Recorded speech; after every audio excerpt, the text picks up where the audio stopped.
Welcome to the Obesity Medicine Podcast with your host, Dr. Rentea, board certified in internal medicine and obesity medicine. Here, we talk about a path to metabolic health, and we have real conversations about chronic weight management and living a full life. Just a reminder, I am a physician, but I'm not your physician. So everything that's on this podcast is for informational purposes, but please go talk to your doctor about what's right for you. There is no medical advice being given on this podcast. Welcome back to another episode of the podcast. How are you all doing? I am finding that it's May timeframe when I'm recording this, so there might be like a little bit of a delay from when it comes out, but I am in full summer prep mode. So every year our kids get out of school end of May, and then they actually go back either the end of July or right the beginning of August. It's insanity. We have a little bit of like a rolling calendar in Indiana. Basically, there's only 1 month when they're truly not ever in school, but the rest of the time they might have a 2-week break in fall or spring, things like that. But it's basically this nonsense where they're constantly in school. And I say that because there's these long periods of time you're like, what am I going to do with a 5 or 6-year-old for 2 weeks when I'm not off, right? Any working parents here know what I'm talking about. But anyway, back to the plot. I am planning summertime because I find that if I don't get really intentional with it, and I'm just saying, all right, I want to see if we like to go to a lot of the state parks around us. They'll have different lakes that you can swim at. And we get that $50 pass for the year. We have to see if they up the price this year. But you can go to all these parks. I cannot recommend this enough. It's not sponsored, but seriously, I feel that we really need to support the things that we have around us. We get that. We go to all these different places. You'd be shocked how many are probably around you that you don't even know exist. I want to do hiking, swimming, and I like to kind of make, if you would, sort of like a summer bingo list and say, all right, we're going to go here once, we're going to do this 3 times, because otherwise the end of the summer hits and you feel like you've done nothing. Am I the only one? You're like, wait, what happened? Did anything happen? I like from the beginning to lay it out, decide what time I'm going to take off, all that kind of stuff. So I've been deep in that, and I got a good fan mail question here. And so I decided, hey, let's do a fan mail response for this episode. And this is something that I have not really dug into a lot, which is that with these GLP-1 medications, GLP-1/GIP, so whether you're thinking semaglutide or tirzepatide, again, that's Wegovy, Ozempic, or Mounjaro, Zepbound, these medications for some people, they notice that, of course, just as the response to food is blunted, it's also other areas can be decreased as well. And so let me read this question, and then I want to talk a little bit about it. I want to, for the 900th time, remind you that I am a physician, but I'm likely not your physician. And so if I'm not directly in a visit with you, nothing here is medical advice. This is just a general conversation and educational exploration, right? Okay, but talk to your medical team what's right for you. This person said they're seriously considering going ahead with Wegovy. I just had a couple of small questions. What happens when I actually want to go out with friends and drink socially? If it shuts down the reward part of your brain, is it only for food, or does everything else seem to just be blah as well? Question mark. If I've been using food and alcohol to cope / fall asleep, etc., what am I going to do then when that's all gone? I'm a little bit worried about depression as well. I feel fine now than being stressed out about not losing weight. Okay, so this person, if I'm reading this right, they're feeling fine now, but they're just stressed out with not losing weight. All right, so I want to just start out with this. These medications are not perfect. There are actually a lot of things that I wanted to address in this question.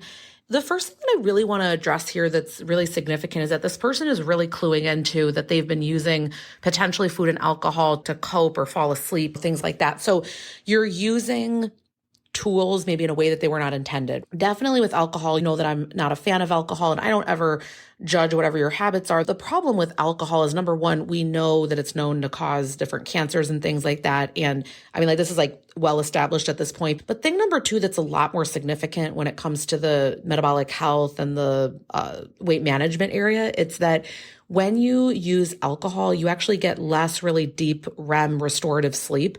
And so you usually typically struggle more with food. And it's this tricky thing because you're thinking, I'm using it to sleep, but your sleep is actually crappier and crappier.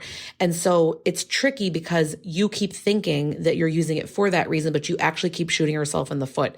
So thing number one, if you're doing that, you really need to talk to your medical team about what strategies do they have for you. And again, I don't ever know to what extent someone's doing this. So it's really hard to make a comment heads or tails because everybody's different with this. So again, these are my beliefs and how I typically work through things with people, but that's definitely something that I would really want to work through first. And then also, some people really do use food as like a soothing mechanism. They find if they have carbohydrates at night, it kind of calms them down and helps them with sleep. And so there's a reality to all of this happening. The one thing though that I want to address that I see happen, so yes, a lot of the time food does not hit in the same way anymore. People don't get that same dopamine hit. They're not having the same reward when they're having the food. And I have noticed this so much even myself that sometimes you say, oh, you used to really like when you ate that brownie, how it tasted, how it made you feel, all of that. And it just doesn't do that anymore. Now, again, I've always told you I've not been someone where all the food was suddenly didn't want to eat anything and all of that, but you really do have a different relationship. And this is why I am such a fan of if you need therapy, if you need coaching, if you need regular physician's appointments, what do you need so that you can work through this? A big thing that I work through with patients, and we go through this on the first visit, I will always say, so what do you like to do in life? What brings you joy? What are your hobbies? 99% of people that I talk to, there's nothing there. They have not built out this robust life of things that they love to do.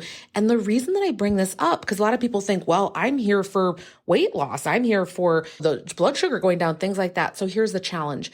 If we don't replace that with other things, you are always going to be missing the food, going back to the food, trying to manipulate the food to still make it work in your world, even though you physically can't eat as much or it doesn't hit the same. You will continue down that road. And so we need to build out other things that replete your dopamine, that help you to feel better. You have to build a whole new life. And so my thought to this person is, of course, I think your alcohol use is going to go down because people just don't want alcohol when they're on this. And in fact, these medications are really being used for addiction treatment. Again, I'm not implying that this person is in that camp, but I'm just saying that these medications are literally being used for alcohol use disorder, right? It's like we're literally taking these things and using them. And I universally across the board see with my patients that they just say, gosh, I just don't even want anymore. Maybe they had a few beers on the weekend. They don't want to do it anymore. It's just the desire is not there. Now, other things they end up building out, but that really does go away. I actually have yet for this to really happen with any of my patients, but I will say that you rarely see someone where it truly affects their mental health. It is incredibly rare, but it does occur. And I do see also in a lot of the forums where other physicians are commenting and things like that, every so often someone will bring up, yes, that this person suddenly just isn't interested in anything and just every area of their life is affected, then it really might not be a medication for you. And that's why you really have to be supervised on these medications. Keep in mind, I say this a lot on the podcast, these are prescription medications. There's a reason that you can't just go into Walgreens and pick it up, right? Like, there's a reason for it because there are a lot of serious potential side effects. This being one of them, the mental health aspect. When people come in my clinic, I ask about history with self-harm. I ask about all of these things because all of it might potentially play a part. And so could this happen? Yes. Is it common? Absolutely not. It's not common at all, but it does occur. And I think that this is why you really need to be followed by a team that's following you closely because these things declare themselves. And I have had a friend that literally within the first 1, 2, 3 weeks on it said it was dramatic how the mental health side, how bad it was, and they had to stop it. It was like an immediate contraindication for them. But that's, again, incredibly rare. But if you're noticing that, now nothing's pleasurable and everything is just horrible, all these things, and that's not a medication for you and you stop it. So I really want to remind people, I think people think, well, they go on it and then it's as though that's my only option. No, we have other medications that are going to come out. We have other medications in general as well. Some of them that treat mental health that help with weight loss, right? And so again, just remember that if that occurs, then maybe it's not a medication for you. You need to be talking to who you're working with. It's not the end of the line. There are always other options and things to do. But the other side that I think is not talked about enough is how incredibly amazing life can become. And I want to just give some analogies here. So there sometimes is this death that occurs where the food is now not the main friend. It's not the main reward giver. It's not the main thing, right? Okay. But what does end up occurring? Suddenly, as your weight set point is going down, your body becomes more capable. Now you're able to really do long walks. Now you're able to start hiking. Now you're able to, oh my gosh, you get on the weight machine and gosh, do I feel strong? And you're starting to do all these other things. I hear patients, they're going on cruises and they're going out and doing the excursions that they could never do. They're swimming with dolphins. They're doing all the things. They could never do all these things before. And they're suddenly realizing, I don't care that I'm not eating these foods and doing these things because I feel so great. Their life is entirely different. So that's the part that it's so interesting because everyone is so focused on the alcohol, the food, things like that. But what else gets to change in your life? Honestly, absolutely everything. The realities of living in a world with fat bias and discrimination and literally everything, like not fitting in the plane seat with the seatbelt not fitting, not being able to go on certain amusement park rides, like everything is stacked against you. And so sometimes when you are in a different spot where your energy levels are up, you're physically more capable, you're not experiencing literally hardship every single day, sometimes your life is dramatically different. And pretty much there's no patient that I work with where it's not a dramatic 180 in the opposite direction as far as how they're feeling, what they're doing, everything that's happening. And so that's the part that you can stay focused on this, or you could decide if that occurs, I will deal with my medical team and we will make decisions. But otherwise, I might not make that be a thing that holds me back because there's a world where there's all these other things that are going to open up for me. So that's just something that I wanted to talk about today because I think that we haven't really addressed that a lot. And by the way, this isn't unique to just being on a medication or not. I mean, yes, this aspect of the reward center being down, but the aspect of that your relationship with food needs to change if you long-term want to keep a weight set point down. It just has to. And so a lot of the times, the reason I don't teach a restrictive approach, I just don't see it work long-term. And food is used in so many different capacities that we have to work through it in every single scenario for this to stay off long term. All right, so I hope that this episode was helpful for you. Also, there is no failing here if these medications don't work out for you. There are people where, okay, great, it works for some and it doesn't for others. Now we're going to move on and find other things.